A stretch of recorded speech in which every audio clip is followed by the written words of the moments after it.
नमस्कार दोस्तों। आज बात करते हैं कि ममता बनर्जी आखिर हारी कैसे, क्यों हारी, क्या कारण रहे, और उस कारण को हम दो तीन तरीके से बात करेंगे। राजनीति के तरीके से कि किस किस फैमिली ने कैसे कैसे क्या कब किया और वो क्यों हारी। ऐसे ममता बनर्जी की ऐसी क्या भारी गलती हुई कि वो हार गई चुनाव, और वो भी शुभेंदु अधिकारी से भी। मैंने पिछले वीडियो में भी बताया था कि शुभेंदु अधिकारी जीत सकते हैं, जीतेंगे, क्योंकि वहाँ पे इतने अर्बन वोटर हैं, इतने नॉन बंगाली हिंदू वगैरह करके वो एनालिसिस आप पिछले वीडियो देखेंगे हमारे चैनल पे तो पता चल जाएंगे आपको कि कौन से वार्ड में कौन काउंसलर है। 2 वार्ड ऐसे हैं जिसमें 3 राउंड आएंगे, जिसमें 2 मुस्लिम काउंसलर हैं, ऐसे करके सारी हमने एनालिसिस कर दी थी। लेकिन आज बात है दूसरी कि आखिर ममता बनर्जी हारी तो क्यों हारी, ऐसा क्या हुआ। इसको हम कॉरपोरेट वर्ल्ड से भी देख सकते हैं। कॉरपोरेट वर्ल्ड मेन बात है मुद्दा परिवारवाद। जब एक नाकाबिल बच्चे को, रिश्तेदार को, दामाद को, किसी को भी आप सत्ता सौंप देते हैं, उसको कहते हैं कि ठीक है, और अपने खास सिपे सालार, अपने खास मंत्रियों को दरकिनार करना शुरू कर देते हैं, तब ये हार के कारण सबसे अहम रह जाते हैं। तो पहले बात करते हैं कि आज ममता बनर्जी क्यों हारी। तो सबसे पहले करेंगे कॉरपोरेट की बात, बिजनेस की बात, कि भाई वहाँ पे भी क्या इसी तरीके के होते हैं। तो एक रियल उदाहरण है कि मेरे एक एक्स बॉस होते थे, उनका कोई बिज़नेस था, वो बिज़नेस बड़ा अच्छा चल रहा था, कहता कुआता नाम था, भाई बिज़नेस था 1000-2000 किलोमीटर दूर। तो उन्होंने अपने खास संघर्ष के साथी को, जो संघर्ष करके साथ उनका था, उनको वहाँ का काम सौंप दिया कि तू काम देख। उन्होंने 7-8 साल देखा, काम को संभाला, अपने परिवार से दूर रह के उस काम को चलाया। लेकिन जैसे ही उस बॉस के बच्चे बड़े होने लगे तो बोले कि हम संभालेंगे काम। तो वो काम संभालने चले गए। धीरे धीरे उस बॉस के जो खास सिपे सालार था, मैनेजर कह लो, जीएम कह लो, संघर्ष का साथी कह लो, उसको दरकिनार करने लग गए। तो आखिर में क्या होता है, जब वो परेशान हो जाता है कोई भी, तो वो नौकरी खुद छोड़ के चला जाता है।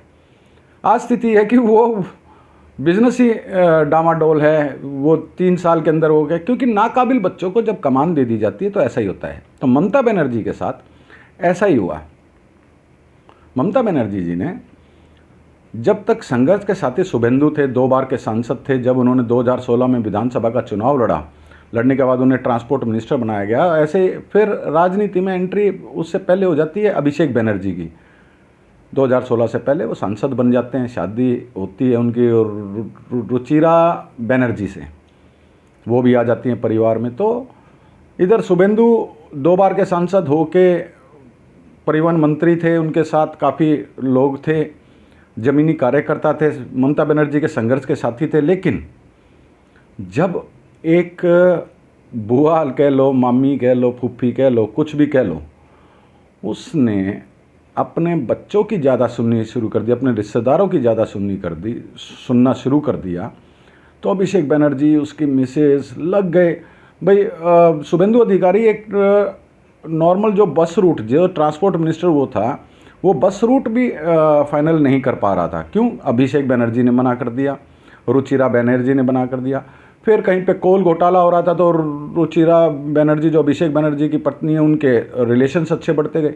ममता बनर्जी ने ये सब इग्नोर किया, क्योंकि वो राजमाता थी पश्चिम बंगाल की। वो राजमाता ने बड़ा सोच समझ के, भाई कोई बात नहीं, यही संभाल लेगा। लेकिन उन्हें दिल से तो पता था कि ये नाकाबिल है, ये भट्टा बिठाएगा तृणमूल कांग्रेस का। तो जब देखा तो 2020 तक शुभेंदु अधिकारी ने सहन किया और वो छोड़ के चला गया। जैसे कि मेरा जो बॉस, एक्स बॉस था, उसका मैनेजर छोड़ के चला गया, तो ऐसे ही शुभेंदु अधिकारी भी चला गया छोड़ के कि भैया तेरे राम राम, मैं चला अपने काम। वहाँ पे जाके उसने बीजेपी ज्वाइन करी। तो आज आपने 2026 में एक हाशिया देख लिया कि ममता बनर्जी दोनों जगह से भाई ममता बनर्जी 2 बार शुभेंदु अधिकारी से चुनाव हार गई। जब पिछली बार नंदीग्राम से हारी थी तभी सोचना चाहिए था कि 1900 वोटों से मैं क्यों हारी। लेकिन भवानीपुर में उसको ये था कि ये होगा, भद्र लोग वोट देंगे, लेकिन वो हार गई भवानीपुर से भी। अब कहानी आ जाती है ऐसे ही कॉर्पोरेट में देखे तो रतन टाटा जी को देखो। रतन टाटा जी ने एक बार कमान साइरस मिस्त्री को दे दी थी, क्योंकि वो रिश्तेदार थे, उनके सौतेले भाई के साथ उनका कोई रिलेशन था, तो इस चेयरमैन बना दिया था। लेकिन उन्होंने देखा कि ये मेरी कंपनी डुबो जा रहा है, मेरी कंपनी डुबो जा रहा है, तो उन्होंने कोर्ट से उसको चेयरमैनशिप से हटाया और खुद दोबारा बने, और फिर आज टाटा कंपनी कहाँ है। ऐसे ही धीरू भाई अंबानी के बड़े क्लोज जीएम होते थे। एक बार मुकेश अंबानी ने यूँ कह दिया कि ये थोड़ा सा ठीक काम नहीं कर रहे हैं भाई आपके, वो बोले ये मेरा संघर्ष का साथी है, ये ठीक कर रहा है नहीं कर रहा वो मैं देख लूँगा, तू अपना देख, तेरे को मैं और धंधा दे देता हूँ, वो कर ले। तो आज कहाँ ये अंबानी ग्रुप है। ऐसे ही अभी एक लेडी थी फार्मा ग्रुप की, वो उसने टीवी पे सोशल मीडिया पर नमाज के बेनिफिट्स बनाए, कितनी ट्रोल हुई। वो भी अपने बाप के बिज़नेस को ही संभाल रही है, कोई वो बिज़नेस एंटरप्रेन्योर बन के नहीं आई कि भाई मैं ऐसे कर किया है मैंने अपने दम पे, वो अपने बाप के दम पे। तो ये बाप और रिश्तेदार के दम पे जो आते हैं वो कभी भी नाकाबिल हों तो बर्बाद ही करते हैं। अब ऐसे ही पकड़ लो लालू यादव। लालू यादव के संघर्ष के साथी थे शहाबुद्दीन, लेकिन राबड़ी, जब लालू यादव जी को जेल हुई तो राबड़ी देवी बनी, तो साधु यादव उनके रिश्तेदार, उन्होंने शहाबुद्दीन को ठिकाने लगाना शुरू कर दिया। फिर आया सत्ता तेजस्वी यादव के हाथ में। तेजस्वी यादव ने तो परिवार को ही ठिकाने लगा दिया, क्योंकि संजय यादव जो हरियाणा से बिलोंग करते थे वो उनके पॉलिटिकल एडवाइज़र बन गए। तो कहने का मतलब ये, जब भी राजा के खास मंत्री और संतरियों की इज्जत होनी बंद हो जाती है, खास बिजनेसमैन के वो जीएम्स की, सीईओस की इज्जत होनी बंद हो जाती, तो वो छोड़ के चले जाते किसी और ग्रुप में, राजनेता चले जाते किसी और पार्टी में, तो वो चले जाते। तो फिर हाशिए पे आना, नाकाबिल बच्चों को अगर आप कमान दोगे तो वो हाशिए पे आना तय है। वो आप हाशिए पे, पार्टी भी आ जाती है और ये भी आ जाते हैं, लोग भी आ जाते हैं। तेजस्वी यादव की देखो कि क्या मजबूरी रही होगी एक बेटी की, उसके परिवार में लालू यादव जी की बेटी की क्या मजबूरी होगी, जिसने किडनी अपने फादर साहब के लिए दी, अपना एक अंग निकाल के दे दिया, लेकिन वो संजय यादव पर इल्ज़ाम लगा रही है। तेजस्वी यादव यूँ बोलने लायक नहीं रहे, नहीं ये मेरी बहन है भाई, इसने ऐसे ऐसे किया है, तू इसे कैसे निकाल सकता है। वो घर छोड़ के चली गई। ऐसे ही आप मुलायम परिवार को ले लो, मुलायम सिंह यादव जी के परिवार को, कहाँ उनके खास अमर सिंह होते थे, कोई कुछ होता था, लेकिन जब राजकुमार राजा बना तो उसके अपने संतरी मंत्री आ जाते हैं और वो नाकाबिल होते हैं तो वो भट्टा बिठाते हैं। एक योजना के बाद 2 योजना हो गई यूपी में। अखिलेश यादव आए नहीं आए। तो कुल मिला के सब कुछ परिवारवाद के ऊपर है। ये क्षेत्रीय पार्टियां ज़्यादातर परिवारवाद पे चलती है। एक राष्ट्रीय पार्टी भी है कांग्रेस, जो दामाद जी के लिए चल रही है, बेटे के लिए चल रही है, बेटी के लिए चल रही है, बेटी अपने बच्चों को आगे कर रही है, रेहान गांधी वगैरह करके। तो ये चीज़ें परिवारवाद जिस दिन हट गया, ये तो मोदी ने अपने भाई बहन को कुछ आने नहीं दिया। अमित शाह ने अपने बेटे को कह दिया तो अपना धंधा संभाल, पैसे कमा अपना जा, तू अपने धंधे संभाल, अपने पैसे कमा, कोई राजनीति के चक्कर में मत पड़, वो हमारा काम है। योगी आदित्यनाथ का कोई है ही नहीं राजनीति में, आपने देखा है क्या है। नितिन गडकरी ने अपने बेटे का बिजनेस करा रखा है कि तू नहीं आएगा भाई राजनीति में। जितने सुषमा स्वराज जिंदा थी, उनकी बेटी बांसुरी स्वराज नहीं आई। तो ये बड़ा कल्चर, जो परिवारवाद का कल्चर है, ये बड़ा गलत होता है। इस वजह से वो आगे अभिषेक बनर्जी के, ममता बनर्जी के जो भतीजे हैं उन और भतीजे की घरवाली, उनके जो डिसीजंस थे उनके अपने जब आए, जैसे जहांगीर खान जैसा आ गया, वहाँ पे हिंदू इतना दब गया था कि आप देख रहे होंगे कि रोना धोना, लेकिन वो सेंटिमेंट्स ही नहीं समझे। उनको तो सेंटिमेंट कहाँ समझना, अपने जोड़े भरने के उसके अंदर लगे थे थैले पैसों के। कभी ईडी की रेड पड़ रही है, उसे बचाने के लिए ममता बनर्जी खुद जा रही हैं, क्या समझौते हो रहे हैं अंदर खाने। तो इतनी फ्रस्ट्रेट हो गई थी जनता कि बच्चे फ़्लाइट लेके, जो मुंबई में नौकरी कर रहे हैं, वो फ़्लाइट लेके आए हैं, सेम डे अगले दिन फ़्लाइट से गए हैं, वोट गिरा है। एक वोट कास्ट करने का 30-30 हज़ार रुपये खर्चा है उनका खुद का, बच्चों का, जो बाई ईयर आए। बाकी तो पॉलिटिकल पार्टीज़ ने ट्रेन की टिकट्स दी होंगी, कुछ किया होगा, वो अलग चीज़ें होती हैं।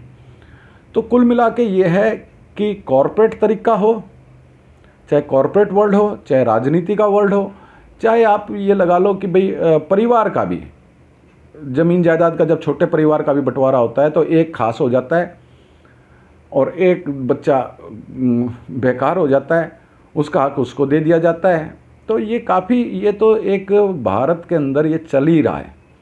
तो जय मैं अपने एक्स बॉस का लूँ, जब उनका बेटी दामाद वगैरह भाई बेटा बड़े बने, वो जो धंधा था वो भी चौपट हो गया। आज सुना है कि भाई चीज़ें बेचनी पड़ रही हैं डेप्थ उतारने के लिए। तो काश वो यूँ कह सकते कि भैया ऐसा है, ये मेरे संघर्ष के साथी हैं, ये मेरे उस टाइम के साथी हैं जब मैं सर पे कुछ ढोके चलता था, और ये आज जो भी बना है इनके साथ बना है। कृपया करके आप अपना अलग बिजनेस कर लो, इस बिज़नेस में इन्वॉल्व मत हो। वो नाकाबिल थे तो वो बिज़नेस का भट्ठा बैठ जाता है। ऐसे ही राजनीति पार्टी का भट्ठा बैठ गया, तृणमूल का भट्ठा बैठ चुका है, डीएमके का भट्ठा बैठ चुका है, अखिलेश वाली पार्टी का भट्ठा बैठ चुका है, समाजवादी पार्टी का अपना इसका भट्ठा बैठ चुका है, आरजेडी का भट्ठा बैठ चुका है, सिर्फ परिवारवादों की वजह से। जहाँ एक आम, इस मामले में मैं झारखंड वाला नहीं है शिबू सोरेन, उसको सही मानूंगा। वो जेल गया तो उन्होंने चंपाई सोरेन को बना दिया, जिससे कोई लेना देना ही नहीं था। वो एक नॉर्मल कार्यकर्ता था, सोरेन नाम पीछे था, लेकिन कोई ब्लड रिलेशन नहीं, कोई चाचा ताऊ मामा फूफा कोई नहीं। लेकिन आया ना, फिर जब वो जेल से बाहर आया तो आते ही दोबारा बना। उसने अपनी बीवी को नहीं बनाया, दुनिया कह रही थी बीवी को बनाएगा, बीवी। उसके दिमाग में आ गई साला परिवारवाद अगर मैं डाल दूंगा ना, मेरे जेल जा रहा हूँ तो ये परिवारवाद मेरे को घाटा दे देगा। वो फिर मुख्यमंत्री बन गया आके। तो कुल मिला के परिवारवाद के नाकाबिल बच्चे हैं जब सत्ता की बागडोर संभालते हैं और उनके डिसीजंस दरकिनार कर दिए जाते हैं धृतराष्ट्र की तरह अपने बच्चों के डिसीजंस, तो ये हालत आनी ही थी। अभी बंगाल में बहुत कुछ होना है दोस्तों।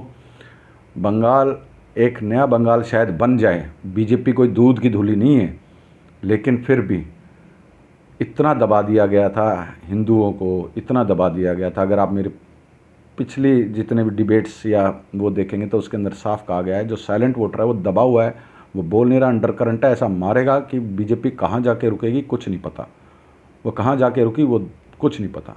मैंने बराबरी दोनों को दी थी स्टार्टिंग में। मैंने कहा था बराबर शराबर लग रहा है, दुनिया बल्कि टीएमसी को बोली थी, तब मैंने बराबर शराबर बोला था हमने, हमारे चैनल ने, कि ये बराबर शराबर का मामला। लेकिन अंडर करंट जो है वो बहुत ज़्यादा है।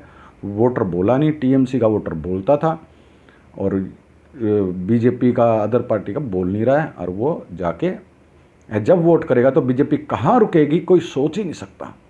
तो दोस्तों, एक मैंने उदाहरण दिया आपको हमारे एक्स बॉस का, कि जब उसके बच्चे ने उस बिज़नेस के अंदर, जिसके अंदर उनके खास सिपे सालार संघर्ष के साथी उस काम को संभाल रहे थे और पैसा कमा के दे रहे थे, जब बच्चे आए नाकाबिल बच्चे, तो उस बिज़नेस का भट्ठा बैठ गया। डेप्थ उतारने के लिए कुछ चीज़ों को सेल करना पड़ रहा है, कोई और करना पड़ता है। साइरस मिस्त्री और रतन टाटा जी का उदाहरण दिया आपको, उदाहरण दिया मैंने अंबानी ग्रुप के धीरू भाई अंबानी का, कि मुकेश अंबानी ने सिर्फ एक बार कहा था, उन्होंने कहा कि ऐसा है तूने पढ़ाई कर ली कुछ और कर लिया, वो फलाना बिजनेस है तेरा 50 करोड़ का 100 करोड़ का जो भी है, पहले उसके अंदर काम कर। मैंने आपको उदाहरण दिया लालू प्रसाद यादव का, परिवारवाद ने कैसे डुबोया। मैंने आपको अखिलेश यादव का उदाहरण दिया कि परिवारवाद ने कैसे डुबोया। डीएमके का उदाहरण दिया कि परिवारवाद ने कैसे डुबोया। तो जब जयललिता ने भी अगर वो कर दिया था, परिवारवाद आ गया था, तो वहाँ पे भी उनका पतन चालू हो गया था। अब अगर टीएमसी के जो टीवी के विजय बने हैं, अगर ये भी परिवारवाद में फंसेंगे तो ये भी वो देंगे। लेकिन इन्होंने छोटे छोटे कार्यकर्ता इसको दिए। इस पे मैं फिर टॉपिक पे बात करूँगा। आज सिर्फ ममता दीदी हारी तो क्यों हारी? सिर्फ नाकाबिल बच्चों में बिजनेस भी फ्लॉप हो जाते हैं, घर भी बिक जाते हैं, सिर्फ नाकाबिल बच्चों के हाथ में बागडोर देने से। तो दोस्तों, आज के लिए इतना ही, कि देख के परिवारवाद से छूट के बच के और नाकाबिल बच्चों के हाथ में बागडोर मत दो, रिश्तेदारी में मत पड़ो। जो आपके संघर्ष के साथी हैं, आपको सही सलाह देने वाले होते हैं, उनके साथ अपनी राजनीति चलाओ, बिजनेस चलाओ, परिवार चलाओ। नहीं तो फिर अपना थोड़ा इंतज़ार करो, पतन तो होना ही होता है, चाहे 2 साल में हो चाहे 5 साल में हो। तो दोस्तों, आज के लिए इतना ही। बहुत बहुत धन्यवाद। ज़रा बात पे गौर जरूर करना कि पतन ममता दीदी का हुआ क्यों। धन्यवाद। सच दिखाते हैं और सच को देखने के लिए हमारे चैनल को लाइक करें, सब्सक्राइब करें और बेल आइकन दबाना बिल्कुल ना भूलें।